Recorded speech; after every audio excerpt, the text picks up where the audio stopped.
प्यारे बच्चों, आज हम इकाई 8 ऊष्मागतिकी में अंतिम टॉपिक कार्नो इंजन का अध्ययन करने जा रहे हैं। अभी तक हमने लास्ट वीडियो में ऊष्मा इंजन और प्रशीतक के बारे में बताया था, ऊष्मागतिकी के द्वितीय नियम के बारे में बताया था। तो जो बच्चा पहली बार इस वीडियो को देख रहा है, बेटा इकाई 1 से इकाई 8 जो अंतिम आज वीडियो है इकाई 8 की, सभी संपूर्ण सिलेबस अध्याय उपलब्ध हैं वीडियो के रूप में।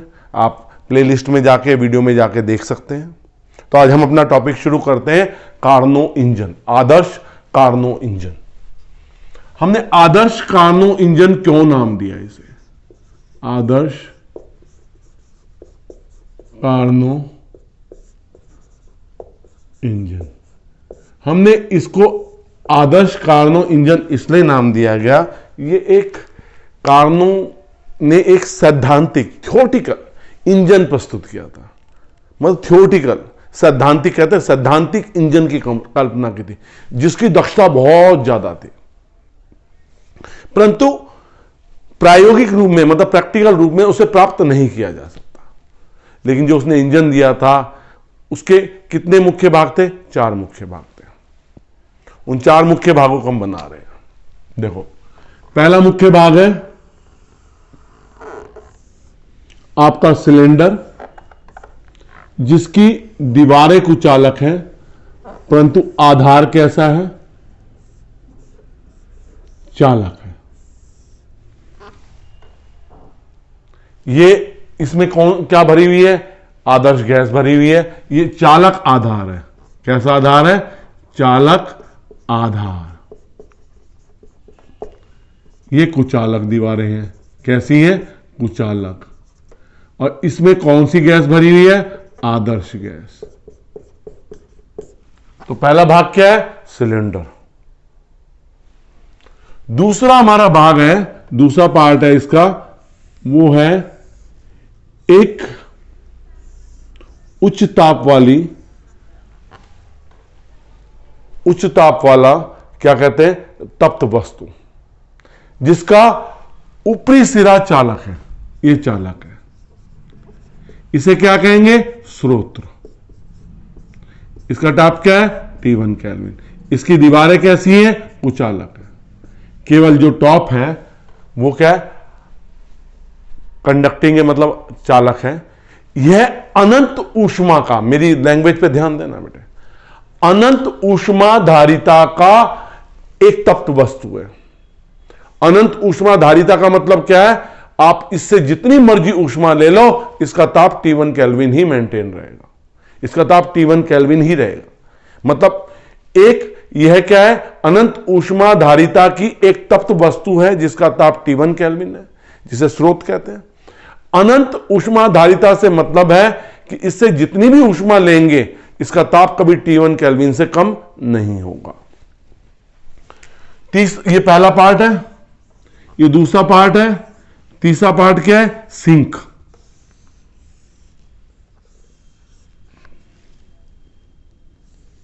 ये सिंक भी कैसा है? जैसे आपका स्रोत था, पर इसका ताप कितना है? कम। ये भी अनंत ऊष्मा धारिता की एक ठंडी वस्तु है। ये अनंत ऊष्मा धारिता की गर्म वस्तु थी, ये अनंत ऊष्मा धारिता की क्या है? ठंडी वस्तु है।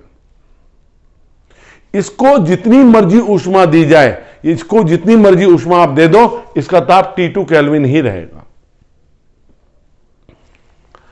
अब चौथा पार्ट क्या है? चौथा पार्ट है अचालक स्टैंड।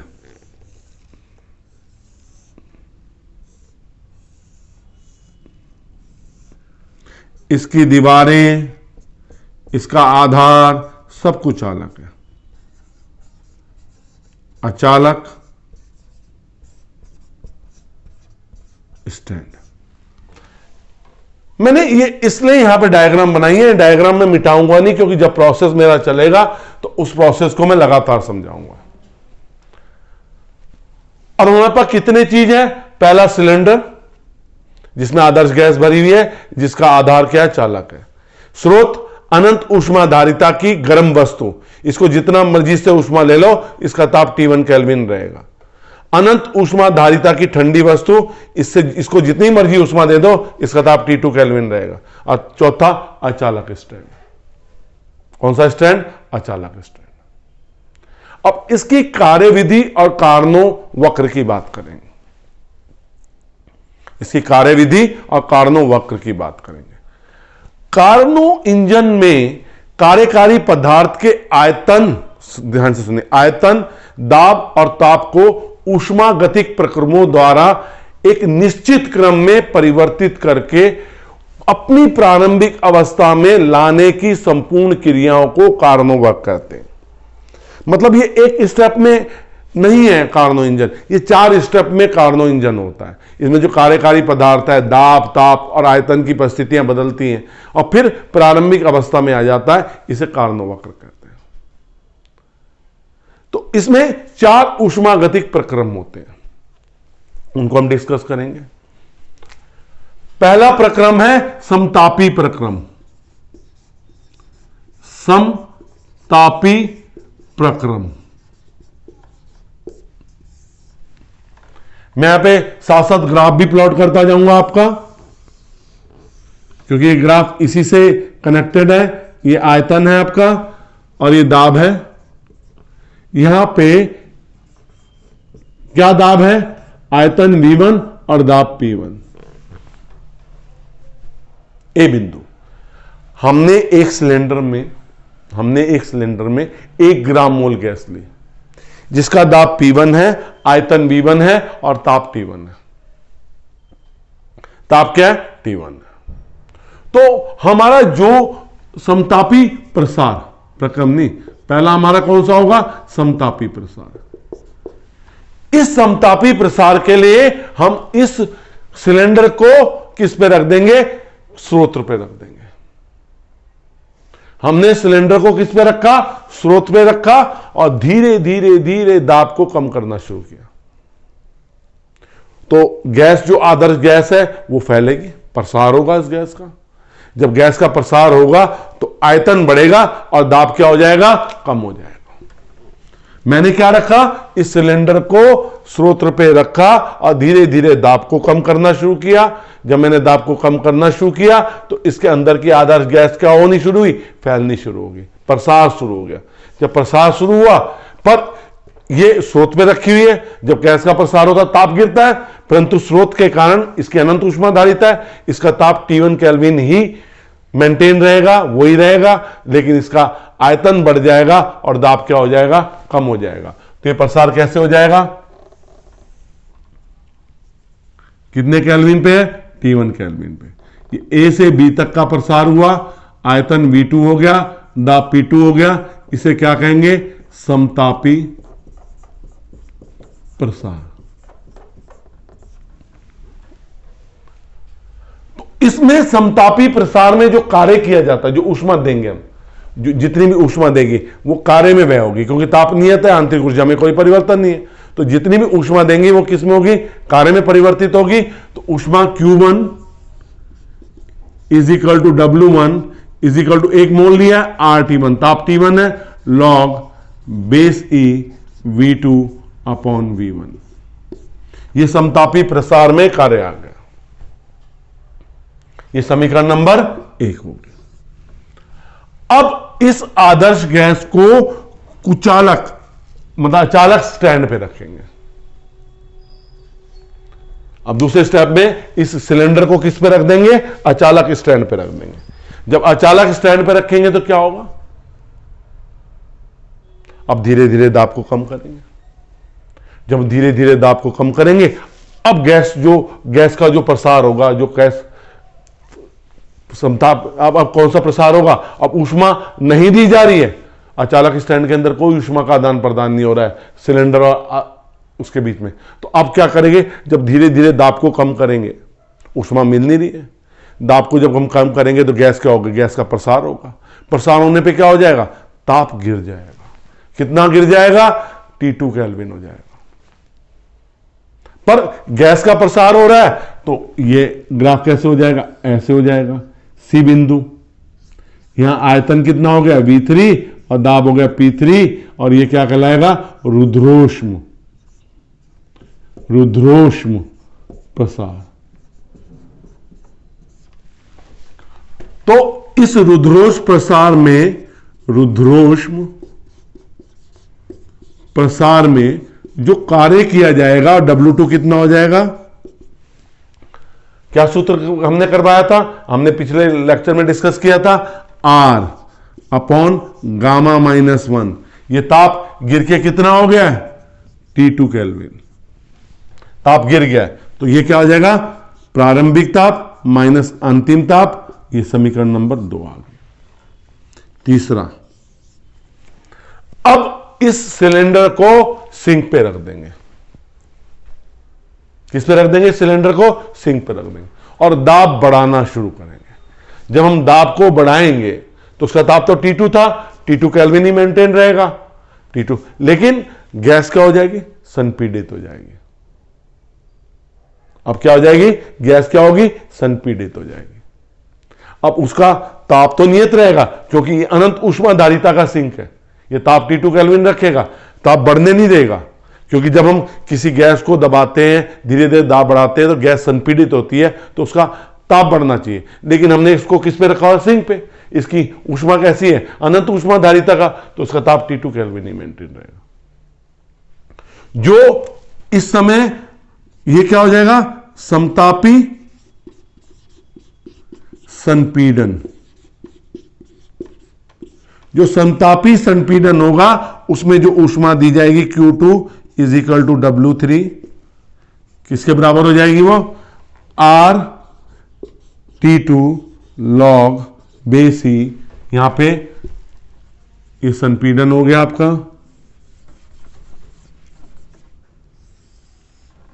ये D बिंदु आ गया आपका V4 P4, तो ये क्या हो जाएगा log बेसी V4 अपॉन V3।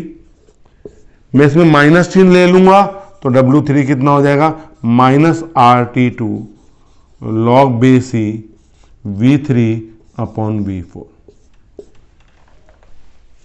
ये कौन सा, किस चीज को शो कर रहा है, समतापी संपीड़न को। अब मैं चौथे प्रोसेस में क्या करूंगा, अब मैं फिर इस सिलेंडर को अचालक स्टैंड पे रख दूंगा और धीरे धीरे दाब बढ़ाऊंगा।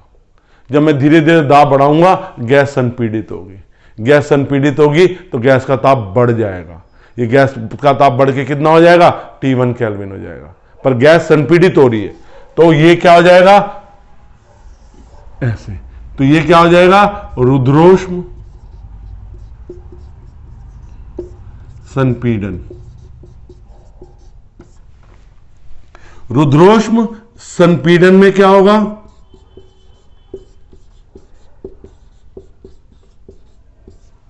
जो कार्य होगा W4 वो क्या हो जाएगा R अपॉन गामा माइनस 1। अंतिम ताप के प्रारंभिक ताप T2, अंतिम ताप T1, तो इसे कैसे लिखेंगे W4 को, minus R upon gamma minus 1, इसे लिख देंगे T1 माइनस T2। तो जब हम A से शुरू हुए थे, हमने सबसे पहले A से B जब हम गए थे, हमने सिलेंडर को स्रोत में रखा था और दाब धीरे धीरे कम कर रहे थे, प्रसार हो रहा था, समतापी प्रसार हुआ। समतापी प्रसार में जितनी ऊष्मा अधिक कार्य में गई RT1 log बेसी V2 अपॉन V1। अब दूसरे प्रोसेस में हमने आदर्श गैस को अचालक स्टैंड पे रखा, अब फिर हम दाब कम कर रहे हैं, गैस का प्रसार हो रहा है, अब उसका ताप बढ़ेगा, अब उसका ताप बढ़ेगा तो कौन सा प्रसार होगा, रुद्रोष्म प्रसार, W2 R upon gamma minus 1 T1 minus T2। फिर इस आदर्श गैस को सिंक पे रखेंगे और धीरे धीरे दाब को बढ़ाएंगे, ताप नहीं बढ़ेगा। ताप क्यों नहीं बढ़ेगा, क्योंकि अनंत ऊष्माधारिता का है और कार्य कितना हो जाएगा, Q2 जो ऊष्मा दी W3 RT2 log बेसी V4 अपॉन V3, V3 को ऊपर ले गया, V4 को नीचे ले आया, माइनस साइन आ गया। फिर क्या करेंगे, चौथे उसमें हम क्या करेंगे, फिर हम आदर्श गैस को किस पे रखेंगे, अचालक स्टैंड पे रखेंगे, दाब को बढ़ाएंगे, गैस क्या होगी, संपीड़ित होगी, ताप बढ़ेगा, ताप T2 केल्विन से कितना हो जाएगा, T1 केल्विन हो जाएगा, तो W4 R upon gamma minus 1 T2 minus T1 that is minus R gamma minus 1 T1 minus T2। अब ये जहां से शुरू हुआ था वहीं पे खत्म हो गया। ठीक साहब, जहां से शुरू हुआ था वहीं पे खत्म हो गया। मैं इस ग्राफ को साफ कर रहा हूं क्योंकि मैं कुल कार्य निकालूंगा, क्योंकि मुझे डायग्राम की भी जरूरत थी समझाने, ग्राफ की भी जरूरत थी। अब मुझे न्यूमेरिकल पोर्शन करना है तो मैं इन चीजों को हटा देता हूं।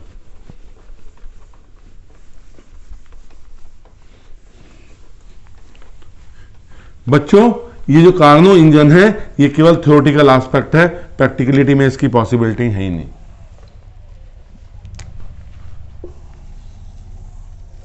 अब कुल कार्य,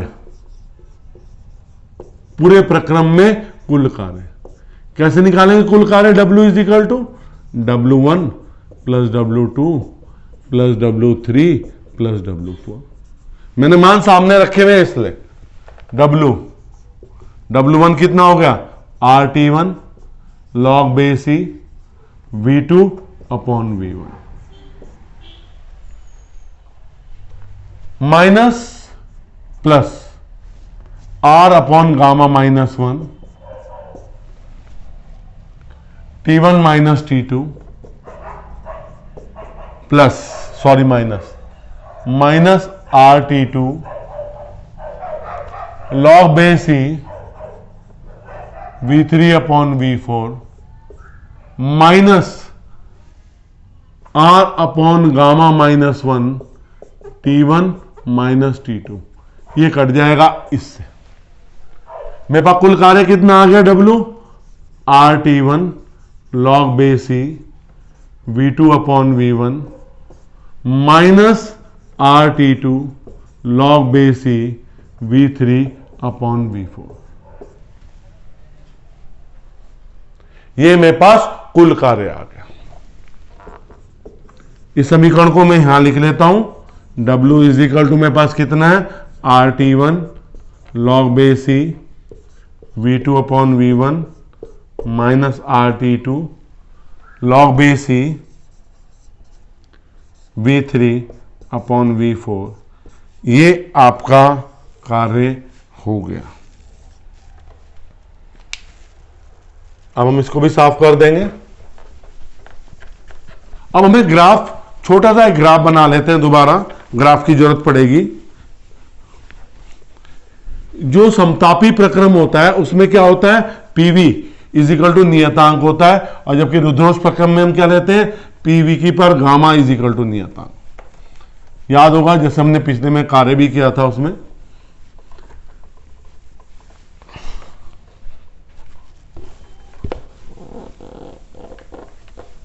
एक छोटा सा ग्राफ दोबारा बनाना पड़ेगा हमें, क्योंकि उसके बिना काम नहीं चलेगा।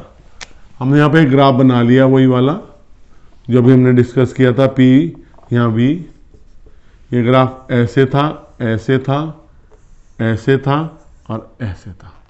यहाँ पे A V1 P1, यहाँ पे B V2 P2, यहाँ पे C V3 P3, यहाँ पे D V4 P4। जब हम A से B जा रहे हैं तो कौन सा प्रक्रम है? समतापी प्रक्रम। A से B जाने पे हमारा कौन सा है? A से B। हम A से B जा रहे हैं तो कौन सा प्रक्रम है हमारा? समतापी। तो समतापी प्रक्रम में हमारे पास क्या हो जाएगा? P1 V1 is equal to P2 V2। इस समीकरण को हम A नाम दे देते हैं। A, इसको 1, इसको 4 समीकरण थी, 5th। ठीक है, इसे 5th दे दो, इसे 6 दे देते हैं। हमने नाम दिए नहीं दिए थे, मुझे याद नहीं है। अब B से C तक हम जा रहे हैं तो रुद्रोष प्रसार है। तो कौन सा प्रक्रम है? रुद्रोष प्रक्रम। रुद्रोष प्रक्रम। रुद्रोष प्रक्रम में क्या होता है? P2 V2 की पावर गामा P3 V3 की पावर गामा, समीकरण 7। आज हम C से D तक जा रहे हैं तो समतापी प्रक्रम में कौन सा प्रक्रम है? समतापी। समतापी प्रक्रम में क्या हो जाएगा? सी से D, P3 V3 is equal to P4 V4, समीकरण 8। फिर हम डी से ए जा रहे हैं। डी से हमें क्या, कौन सा प्रक्रम मिल रहा है? रुद्रोष्म, रुद्रोष प्रक्रम। तो रुद्रोष प्रक्रम में क्या हो जाएगा? P4 V4 की पावर गामा, P1 V1 की पावर गामा, समीकरण 9। यहां पे ए से भी P1 V1 is equal to P2 V2 समतापी था। बी से सी रुद्रोष में, तो P2 V2 की power gamma is equal to P3 V3 की पावर गामा। फिर सी से डी क्या है? समतापी है, P3 V3 is equal to P4 V4। फिर डी से रुद्रोष में P4 V4 की power gamma is equal to P1 V1 की पावर गामा। अब इन सब समीकरणों को समीकरण 6 गुणा 7 गुणा 8 गुणा 9, इन सब समीकरणों को गुणा कर दिया। जब गुणा किया तो हमें लेफ्ट साइड में क्या मिला? P1 V1, P2 V2 की power gamma, P3 V3, P4 V4 की power gamma is equal to, अब राइट साइड में देखो क्या हमारे पास है? P2 V2, P3 V3 की power gamma, P4 V4, P1 V1 की पावर गामा। सब P1 P2 P3 तो P4 तो कट गए। अब हमारे पास क्या बचा? V1 V2 की पावर गामा, V3 V4 की पावर गामा, यहां पे V2 V3 की पावर गामा, V4 V1 की पावर गामा। तो यहां पे क्या कर लेते हैं हम? V3 V4 हम वैल्यूज कैलकुलेट कर लेंगे। तो हमारे पास क्या बचा है यहां पे? अब देखो V2 यहां पे V2 बटे V2, V4 बटे V4, V3 upon V3, V1 की पावर गामा बटे V1। तो क्या बचा? V2 की पावर गामा -1, ये ऊपर जाके माइनस हो जाएगा। V4 की पावर गामा -1, V3 की पावर गामा -1 और V1 की पावर गामा -1। तो यहां पर हम एक चीज देख रहे हैं, V2 अपॉन V1 की पावर गामा -1, V1 टर्म इधर ले आए, V3 अपॉन V4 की पावर गामा -1, पावर हटा दी तो V2 अपॉन V1 किसके बराबर आ गया? V3 upon V4। समीकरण नंबर 10। हमारे पास V2 अपॉन V1 किसके बराबर आ गया? V3 अपॉन V4 के। तो ये वाला कार्य कितना हो जाएगा? अब W RT1 log base C V2 upon V1 minus RT2 log base C V2 upon V1। तो ये वाला कार्य कितना हो गया हमारा? W RT1 minus T2 log base C V2 upon V1, ये समीकरण आ गया कार्य के। हमारा कार्य जो समीकरण 5 में, तो हमारी ये समीकरण कौन सी आ गई? समीकरण नंबर 11। अब हमने क्या निकालनी है? दक्षता निकालनी है इंजन की। इंजन की दक्षता निकालनी है। दक्षता का सूत्र क्या होता है? प्रत्येक चक्र में किया गया कार्य तथा तो प्रत्येक चक्र में दी गई ऊष्मा के अनुपात को क्या कहते हैं? इंजन की दक्षता कहते हैं। क्या कहते हैं? इंजन की दक्षता कहते हैं।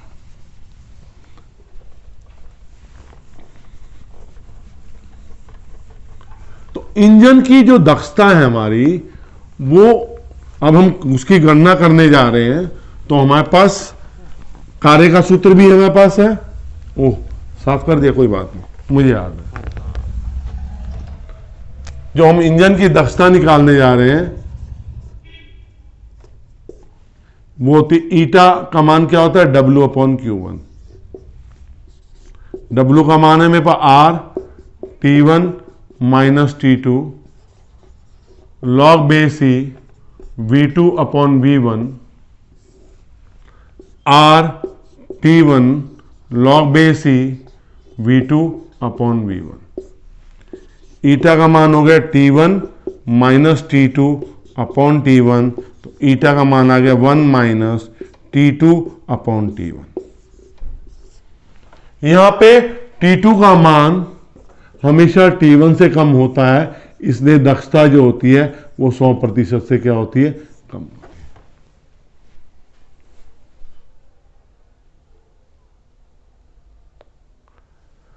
अगर हमें दक्षता कितनी चाहिए, यदि हमें दक्षता कितनी चाहिए 100%, हमें अगर दक्षता कितनी चाहिए 100%, तो 100% के लिए हमें T1 क्या होना चाहिए, इनफाइनाइट, और T2 कितना होना चाहिए, 0।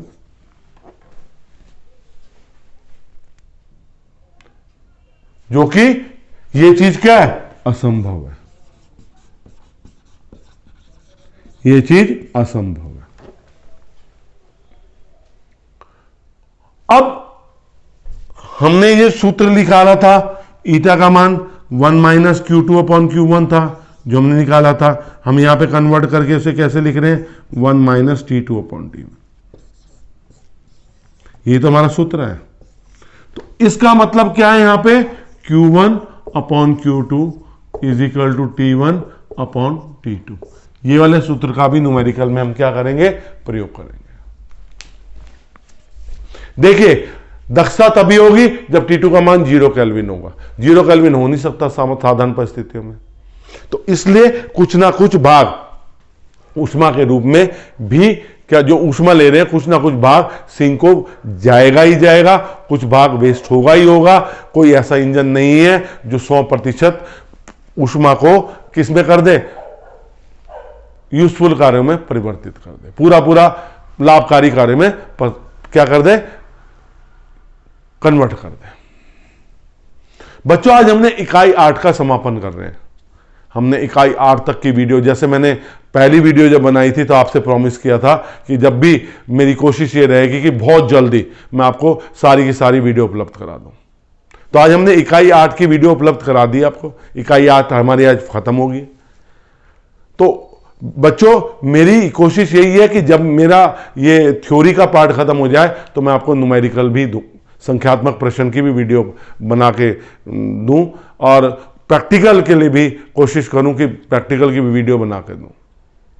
बेटे इसी तरह मेरे साथ जुड़े रहिए।